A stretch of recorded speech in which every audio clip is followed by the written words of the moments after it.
বাঙালি একজন শিক্ষক পার্বত্য চট্টগ্রামের পাহাড়িদের ক্লাস নিতে গেছেন একদিন। প্রথম দিন ক্লাসে ঢুকে রুল কল করছিলেন তিনি। তখন বললেন শেং, একজন বলল ইয়েস স্যার। চুমুন, আরেকজন বলল ইয়েস স্যার। ওই পর্যায়ে হাঁচি এলো শিক্ষকের, হাইচ্ছু। তখন আরেকজন বলল ইয়েস স্যার। শিক্ষক তখন বিস্ময় প্রকাশ করলেন, ও। ছাত্রছাত্রীরা বলে উঠল সে আজকে ক্লাসে আসেনি স্যার। শিক্ষক কনফিউজ হয়ে বললেন স্লাহ। তখন একসাথে তিনজন দাঁড়িয়ে গেল আর বলল কোন স্লা স্যার, টুং সুং নাকি জুং স্লা? শিক্ষক তখন বিভ্রান্ত হয়ে বললেন হোয়াটস রং? তখন একটা ছাত্র দাঁড়িয়ে বলল স্যার আমি রং নই, নামটার উচ্চারণ হবে উয়ং।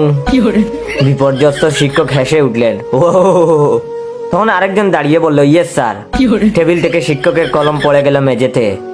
শব্দ হলো পিং চুং চং। তখন আরেকজন বলল ইয়েস স্যার। তিনি এবার যার পর নাই বিরক্ত আর বললেন দুস। তখন আরেকজন বলল ইয়েস স্যার। স্যার যখন ক্ষুব্ধ হয়ে উঠে চলে যাচ্ছেন